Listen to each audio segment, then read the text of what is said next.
नमस्कार, मी राहुल कदम आपल्या सर्वांचं माहिती असायलाच हवी या यूट्यूब चॅनलवरती सहर्ष स्वागत करीत आहे। मित्रांनो, मैत्रिणींनो, भावांनो आणि बहिणींनो, मुख्यमंत्री माझी लाडकी बहीण योजनेमध्ये सरकारने धक्कादायक असे निर्णय घेण्याची प्रक्रिया आता सुरू केलेली आहे।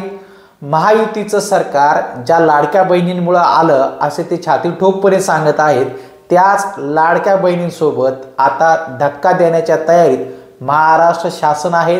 नेमका लाडकी बहीण योजनेला कशा पद्धतीने सरकार हा धक्का देणार आहे याच बद्दलची सविस्तर माहिती जाणून घेण्याचा प्रयत्न आज आपण या व्हिडिओमध्ये करणार आहोत। आपण माहिती असायलाच हवी या यूट्यूब चॅनलवरती पहिल्यांदा असाल तर हा यूट्यूब चॅनल नक्की सबस्क्राइब करा, त्यासोबत शेजारील बेल आयकॉन दाबायला विसरू नका। तर चला सुरू करूया आजचा हा व्हिडिओ।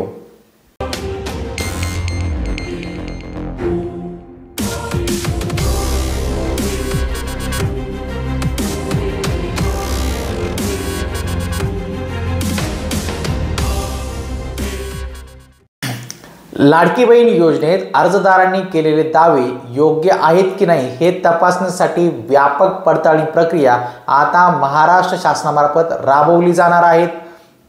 या प्रक्रियेमुळे आर्थिक सहाय्यात वितरणात अधिक पारदर्शकता येईल असा सरकारचा विश्वास आहे। त्यामुळे अपात्र अर्जदारांना वगळून फक्त पात्र महिलांना योजनेचा लाभ मिळेल याची खात्री केली जाणार आहे। यापूर्वी अर्ज केलेल्या महिलांच्या कागदपत्रांची आता सखोल तपासणी करून त्यावरती कारवाई करण्याचे आदेश जिल्हा स्तरावरती देण्यात आलेले आहेत। गैरप्रकार करून योजनेचा लाभ घेतला असल्यास संबंधितावरती गुन्हे दाखल केले जाणार आहेत।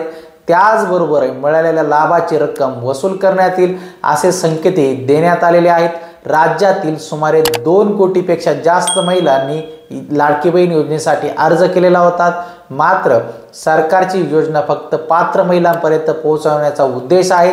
यासाठी सरकार मोठ्या प्रमाणावरती तपासणी प्रक्रिया सुरू करणार असून योजनेचे लाभांची योग्यतेनुसार वाटप हे सुनिश्चित केले जाणार आहे। तसेच या योजनेची अंमलबजावणीवर सरकार बारीक लक्ष ठेवून आहे। बनावट कागदपत्रे सादर करून या योजनेचा लाभ घेणाऱ्या लोकांची सरकार पडताळणी करणार आहे। बनावट कागदपत्र सादर करून कोणी लाभ घेतला असेल तर सरकार अशा लोकांकडून वसूलही करू शकते आणि अशा लोकांना तुरुंगात सुद्धा पाठवू शकते असेही सांगण्यात आलेले आहेत। निवडणूक प्रचारादरम्यान लाडकी बहीण योजनेचा मासिक हप्ता 1500 रुपयावरून 2100 रुपये करण्याचे आश्वासन हे महायुती सरकारतर्फे देण्यात आलेलं होतं।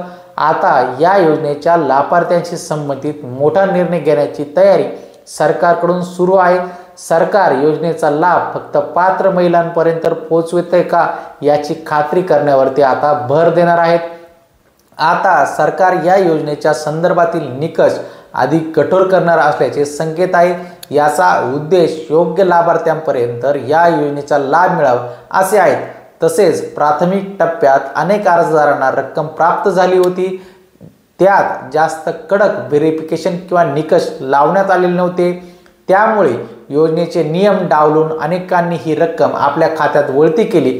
परंतु आता हे चित्र बदलणार असून ज्या काही लाडकी बहीण आहेत यांच्या सर्वांच्या अर्जांची आता फेर तपासणी शासन स्तरावरती सुरू करण्यात आलेली आहे। हा लाडके बहिणींसाठी एक सावधानतेचा इशारा आणि धक्कादायक निर्णय असा महाराष्ट्र शासनाकडून घेण्यात आलेला आहे। आज आपण या व्हिडिओमध्ये सविस्तरपणे जाणून घेतलं आहे की लाडकी बहीण योजनेच्या लाभार्थ्यांची फेर तपासणी आता महाराष्ट्र शासनाकडून सुरू करण्यात आलेली आहे। ज्या महिला पात्र नसतील भविष्यात त्यांचे हप्ते आता बंद होऊ शकतात, सोबत त्या महिलांकडून पैसे सुद्धा वसूल केले जाऊ शकतात। आपल्याला आजचा हा व्हिडिओ आवडला असेल, आपण माहिती असायलाच हवी या यूट्यूब चॅनलवरती पहिल्यांदा आला असाल तर हा यूट्यूब चॅनल नक्की सबस्क्राइब करा, त्यासोबत शेजारील बेल आयकॉन दाबायला विसरू नका। भेटूया पुढील व्हिडिओमध्ये। धन्यवाद।